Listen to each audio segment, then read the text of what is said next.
Mas Heri, Yuk. tadi di jumpa pers, kalau tidak salah Ketum agak sedikit semangat ya ketika berbicara menyinggung soal U22 atau U23 yang akan bertanding di Vietnam. Karena kita Thailand. Di Thailand. Yeah. Kita harus mempertahankan medali emas ya. Kita satu grup dengan Myanmar. Filipina, Singapura. Ya. Oke. Apa yang dijelaskan oleh Ketum untuk khususnya untuk U22 target apakah? Apakah harus juara grup? Atau seperti apa?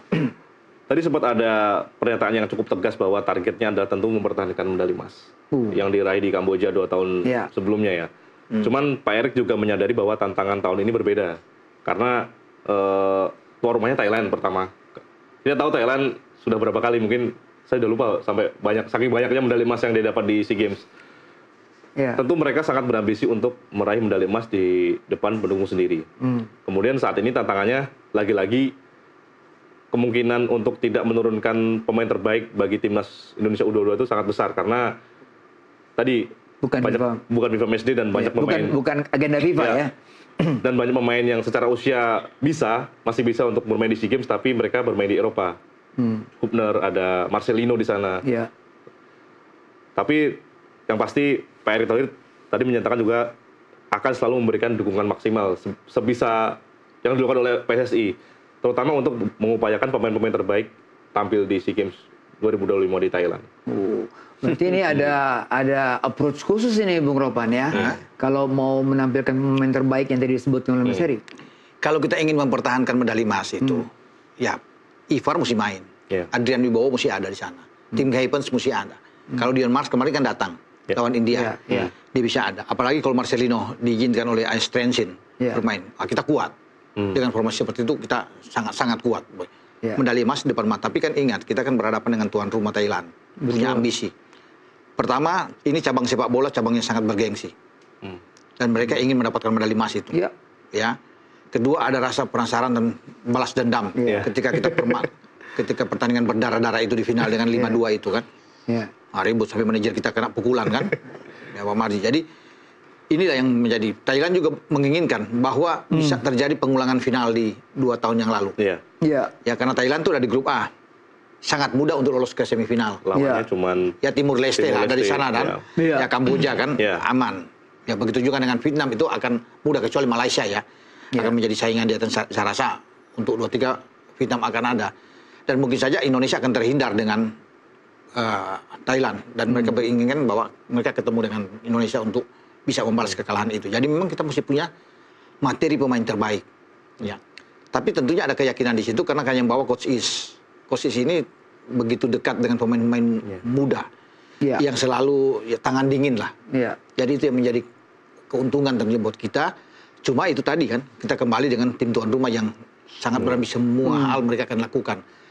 Tapi kalau diizinkan Ivar, Mazeng, Marcelino, Adrian Wibowo, saya meyakini. Apalagi kan kita masih punya Miliano sebenarnya kalau memang diizinkan. Mauro Silstra. Mauro Silstra. Itu divisi utama. Itu dari divisi itu. Mauro Silstra masih bisa dimainkan karena jarang dapat main kan di Volendam. Jadi kalau dia ada di depan kan kita punya alternatif banyak. Ada Raven, ada Mauro Silstra, ada Rafael Stoy, ada Hoki Caraka.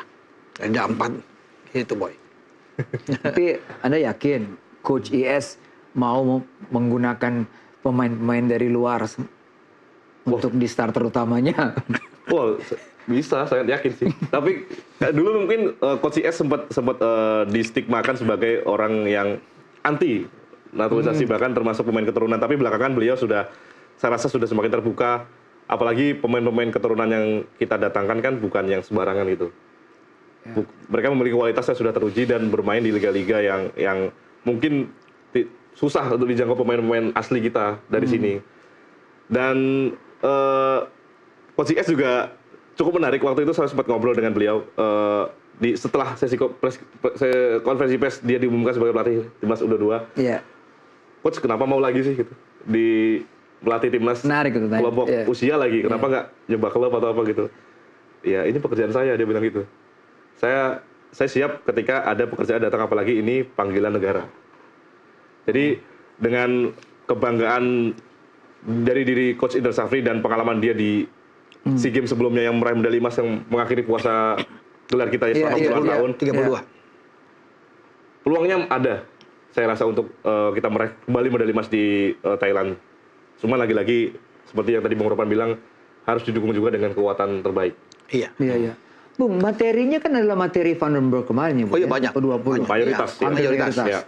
Ya kan, Robbie Darwish, siapa lagi? Arkan Fikri. Iya, Kakang ya kan? mungkin ini. Ferrari juga masih Ryan main. Hanan semua kan, Raven, Donitri kan. Semua Dari ada sisi situ.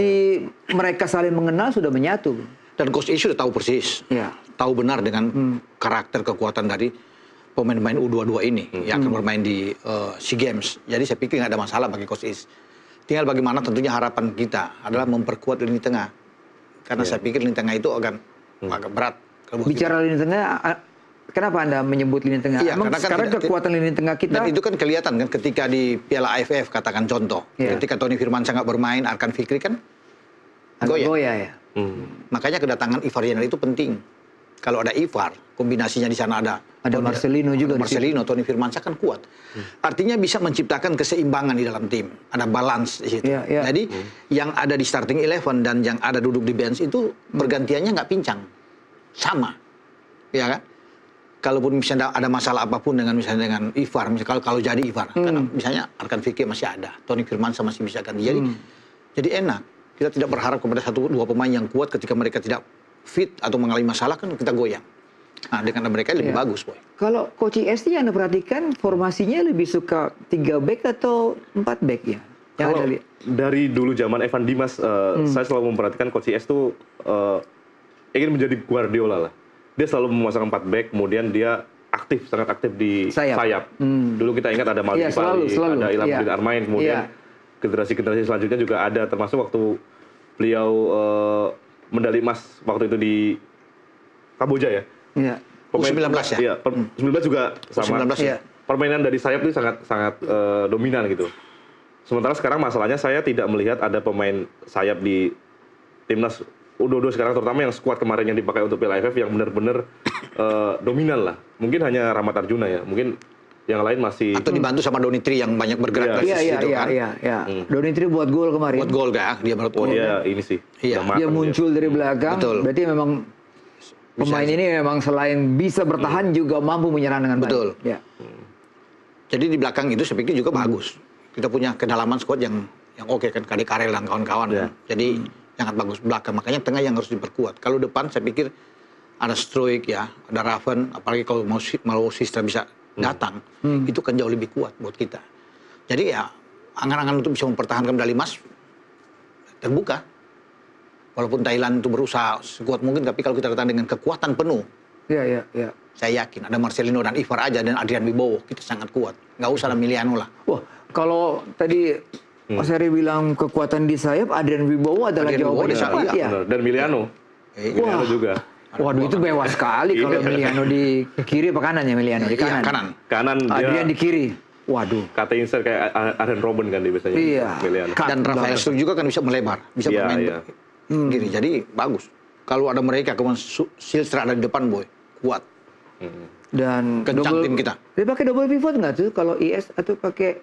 Bisa aja bermain dengan 4 di situ ya. 4-2-3-1 bisa aja, bisa bermain dengan itu. Atau 4-3-3 dengan Jenner sana dengan Arkan Fikri yang bisa bertahan kan bagus. Gelandang serangnya misalnya Marcelino. Wah, keras. Sempurna itu. Sempurna. Marcelino, Adrian Wibowo di sana, Rafael Struijk, kemudian di depan entah Raven atau dengan Silstra misalnya. Bagus. Kita jangan lupa Coach Nova sebentar lagi juga akan memimpin U17. Iya. Targetnya kan sebenarnya sudah melampaui ya Coach Nova ini. Walaupun tadinya kan 3 tahun, 4 tahun sekali U17. 2 tahun. 2 tahun. Sekarang dibuat setahun sekali. Ya kan? Dan tuan rumahnya 5 kali berturut-turut. Qatar. Dan dia lolos kualifikasi kan? Lolos kualifikasi. Kalau kemarin kan sebagai tuan rumah kita. Jadi sekarang ada kebanggaan lah lolos kualifikasi. Ada menarik dari U17 sekarang, Bung Ropan. Kalau kita melihat sebelum kita terjun di lawannya Brasil ini ya. Iya, Brasil. Satu grup dengan Brasil, Honduras, Zambia kan. Tapi menarik itu, ada Brasil itu. Pertandingan pertama yang menentukan Zambia ya. Kalau kita bisa menang lawan Zambia itu agak bagus. Makanya sekarang cepat berangkat ke Dubai untuk melakukan beberapa pertandingan uji coba dengan peserta-peserta juga yang lolos ke Piala Dunia kan. Seperti Paraguay misalnya, Pantai Gading yang menggantikan Afrika Selatan. Nah, itu tim-tim yang kuat, yang bagus. Jadi yang menarik di situ bahwa kita berani bermain dengan tim-tim yang levelnya oke, membiasakan diri. Kenapa? Karena lawan kita juga bagus, terutama Brasil. Pertandingan pertama itu yang sangat menentukan. Kalau kalah lawan Zambia sulit. Pertandingan kedua Brasil yang nunggu. Iya. Tapi kalau hasil positif di pertandingan pertama, aman boy. Tenang buat kita. Ada catatan menarik dari Mas Heri tentang U17 kita ini? Terutama tadi Bung Ropan yang nyinggung soal 3 lawan uji coba, dan itu pemilihan lawan yang menurut saya sangat bagus dari PSSI dan juga Nova, karena ketiganya memiliki karakter yang mirip dengan lawan yang akan kita hadapi. Misalnya Panama mungkin mewakili Honduras, Paraguay mungkin mirip dengan Brazil, kemudian Pantai Gading ya Zambia. Gitu. Kalau dengan tim U17 kali ini, saya melihat sebenarnya ini tim yang generasi yang luar biasa ya, karena waktu itu penampilan mereka di Piala Asia sangat bagus, walaupun pada akhirnya kalah 0-6 ya dari Korea Utara di babak besar. Tapi ada beberapa poin yang saya rasa sangat perlu dijaga untuk bisa terus tumbuh menjadi pemain yang lebih baik. Kita tahu ada Evandre Florasta di sana, kemudian ada Mirza, ada Sabi Goli. Ya, Sabi Goli, ada Fadli Alberto. Alberto. Dan ini juga menjadi, saya rasa menjadi ujian lain bagi Nova Arianto untuk meningkatkan level kepelatihannya, karena tadi ada statement dari Pak Erick tadi bahwa nanti ada rencana untuk menempatkan Nova Arianto untuk timnas U20. Oke. Mas Heri, Bung Ropan, 1 jam sudah kita membahas ini semua. Terima kasih untuk kehadirannya di Sportcast, juga Bung Ropan. Kita dukung Coach Nova di U17, kita dukung Coach IS untuk di SEA Games, dan juga siapapun yang bertanding di FIFA Matchday, kita tetap dukung untuk timnas. Yang penting bawa timnas. Sekali lagi terima kasih. Demikianlah wawancara kami dengan Bung Ropan dan Mas Heri. Kita akan jumpa lagi di Sportcast minggu depan. Sampai jumpa.